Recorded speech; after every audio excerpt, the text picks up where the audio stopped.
November 1923 Germany. Hyperinflation had destroyed Germany in a way. The prices of goods were skyrocketing. Even if you paid 1,000 crores of taka, you couldn't buy a loaf of bread. The value of money had fallen so much that burning bundles of money was cheaper than burning wood in the cold.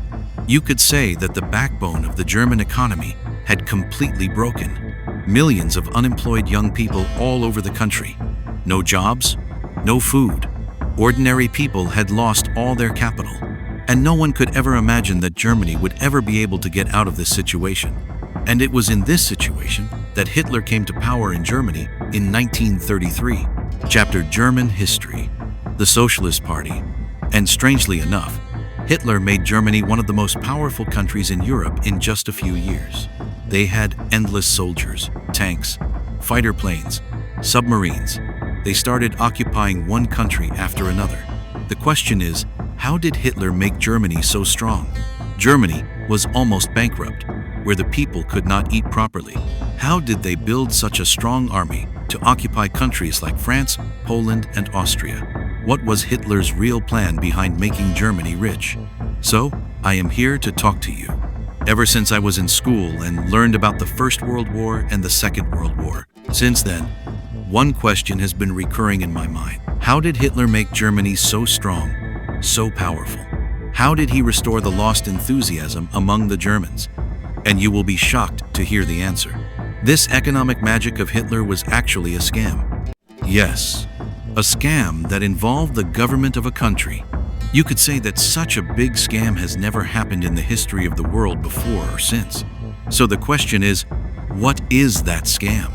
And you must have heard one thing. Many people say that Hitler is intelligence, so you can understand through this video how terribly cunning Hitler was.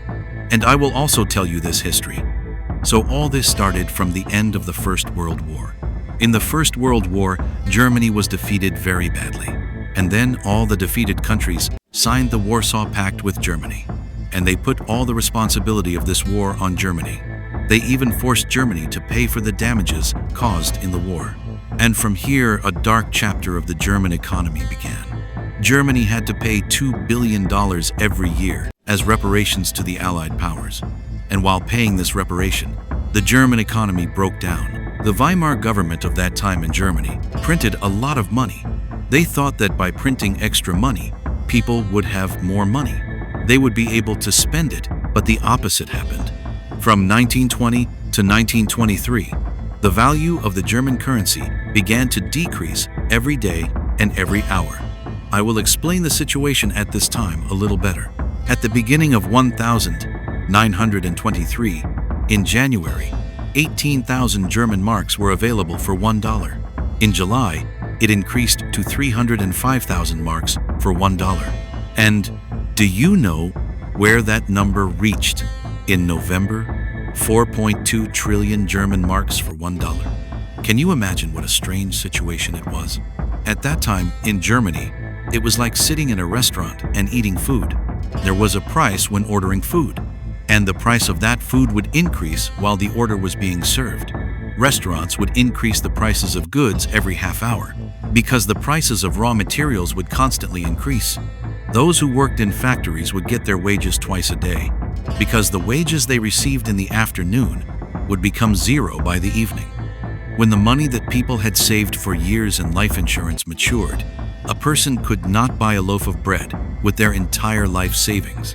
And I hope you understand what the situation of the German economy was. Germany was slowly coming out of this economic disaster. And just then, in 1929, the Great Depression came. American banks went bankrupt, and its impact also affected Germany. One after another, German banks closed, companies closed. In 1933, the number of unemployed people in Germany gradually increased. 6 million families were selling their furniture just to get 2 meals a day. The job market was so bad that engineers and teachers were begging on the streets. People protested against the government almost every day for work. Riots, thefts, and robberies were everywhere. Germany was becoming hell day by day, and the Weimar government at that time had no way to save Germany from this situation. And in such a situation, before Hitler came, the German economy had been destroyed twice in a row. once in 1923 and the second time in 1929. But even then, Hitler made big promises to the Germans. He said that he would restore the lost glory of the Germans. He said that he would make Germany rich. He said that he would strengthen the German military again. However, his process was a scam. Hitler promised to strengthen the military, but according to the Treaty of Versailles, Germany could not do this. According to the treaty, Germany could not increase the number of its military to more than 100,000. They could not build tanks. They could not even have fighter planes or submarines. But in the meantime, Hitler had also decided that he would make Germany very powerful militarily. But he did not have the money for this. Again, the whole thing had to be done so secretly so that foreign powers would not notice. Because if foreign powers once found out that Germany was making themselves very powerful militarily again, then they could attack Germany at any time. So Hitler had to do this whole thing very secretly. And it had to be done in such a way that by the time foreign powers found out, it would be too late. And Hitler had to do all this in the midst of Germany's collapsing economy. And this is where Hitler's trump card comes in. The man you see now is Horace Greeley Hjalmar Schacht. He was a famous German economist and a very intelligent banker. As I was telling you a little while ago, around 1923, the German economy had completely collapsed. The value of the money had fallen. This man's contribution to saving Germany from that situation was the greatest. At that time, Marx tied the value of the currency of Germany to land and industry.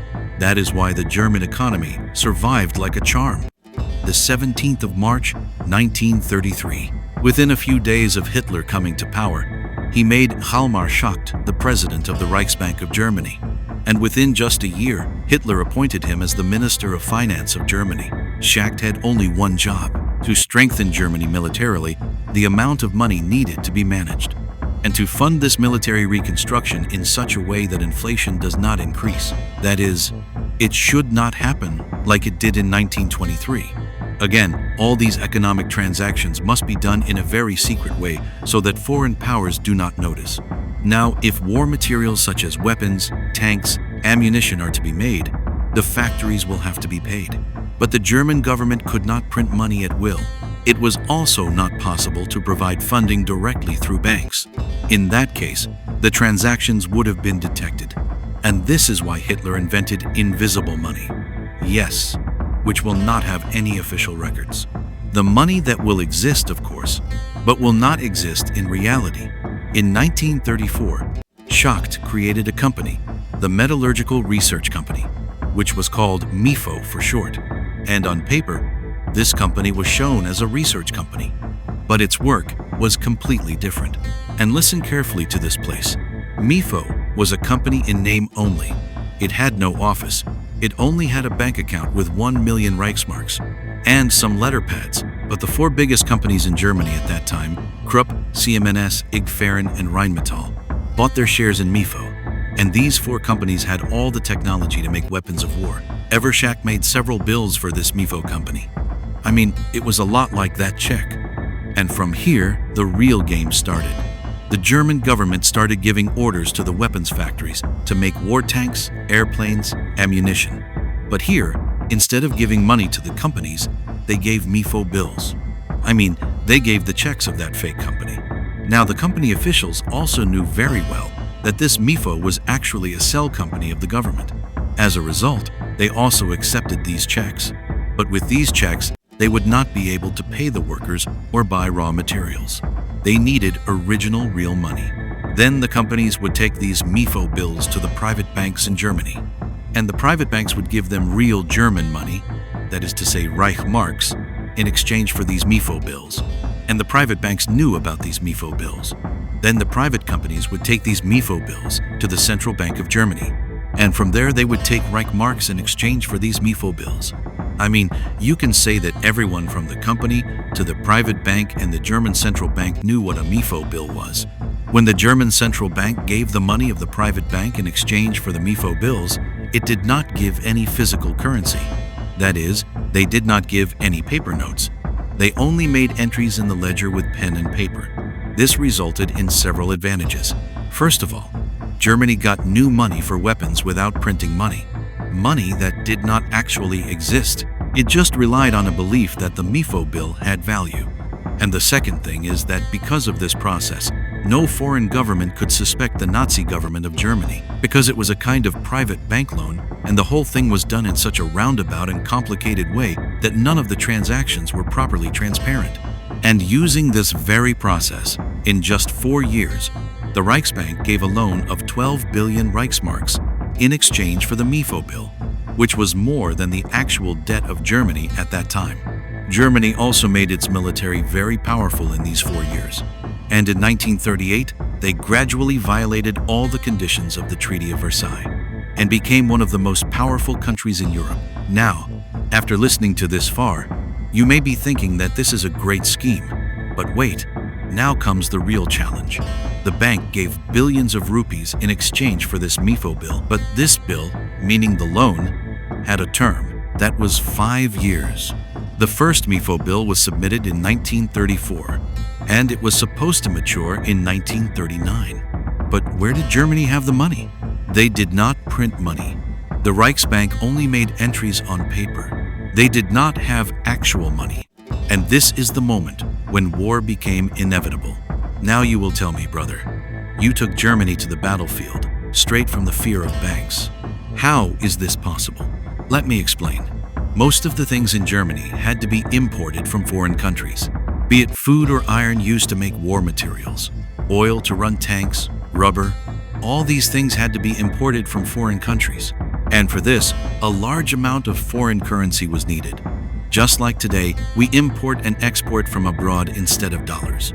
These are all Hitler's Germany was importing, but they were not able to export anything. As a result, foreign currency was going out of the country but not coming in again. Because they did not make the war tank ammunition they were making to sell to any other country. As a result, foreign currency was no longer coming into Germany. On the one hand, Germany's foreign reserves were being emptied, and on the other hand, the maturity of the MIFO bill came, and at that moment, Germany had to pay 12 billion Reichsmarks. Now, if they had printed a large amount of money in this situation, there would have been inflation like in 1923 again. And if they didn't print money, Germany would have gone bankrupt. You could say that Hitler had a well on one side and a well on the other. Hitler didn't want either of these, because if the prices of goods increased, there would be political unrest throughout the country. People would protest against it. And then Hitler had only one way out. That was war. In March 1938, Nazi Germany attacked Austria. And the reason for this was that Austria had a large amount of gold reserves.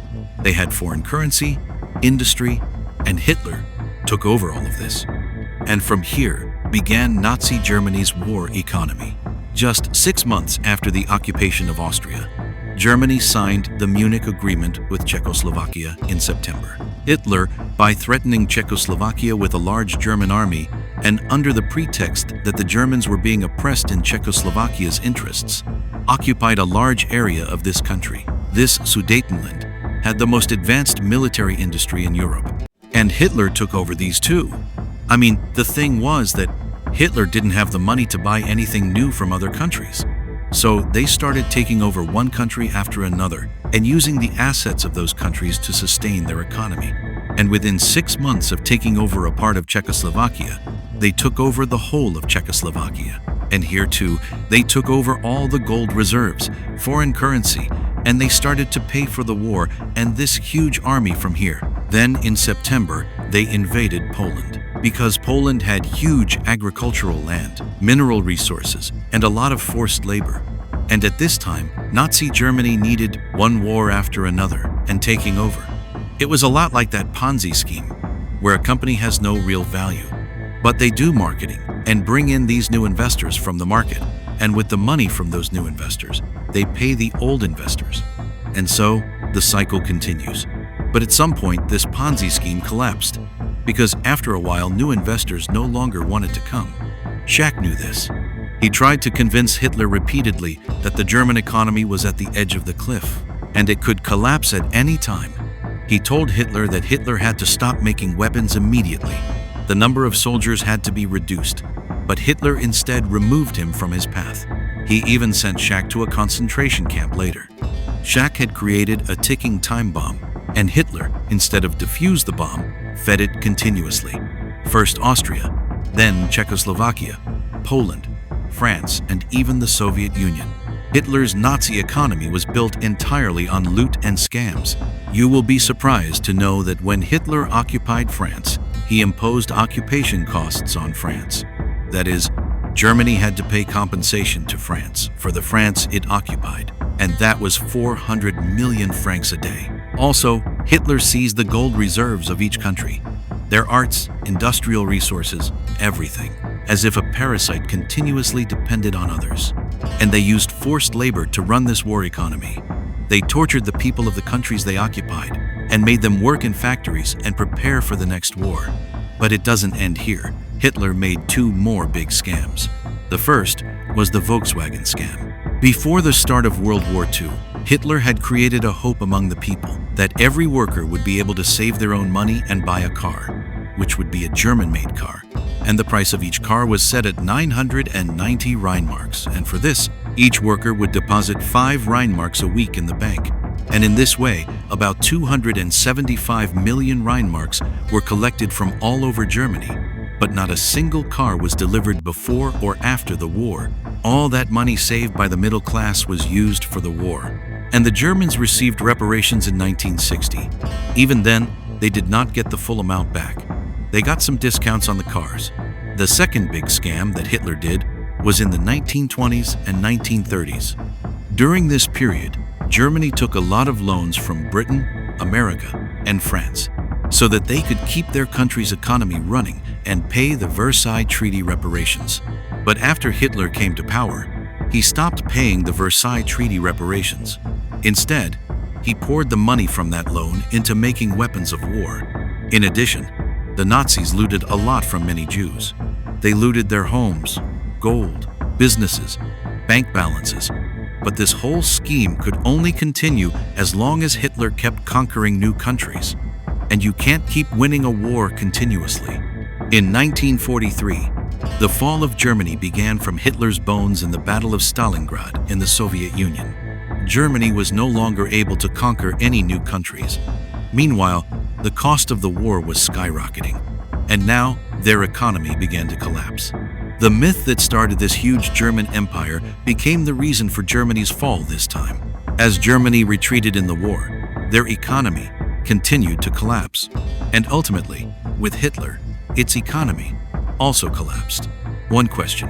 Earlier, I thought that since Hitler had successively occupied France, he had occupied Austria. He had already expanded the borders of Germany.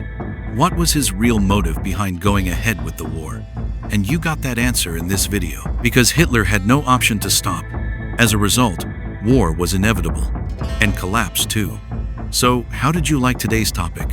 Definitely let me know in the comment box. And if you want to know how Germany became rich after World War II, then comment. Then I will make a dedicated video on this topic. So see you in the next video. Until then, stay well, stay healthy.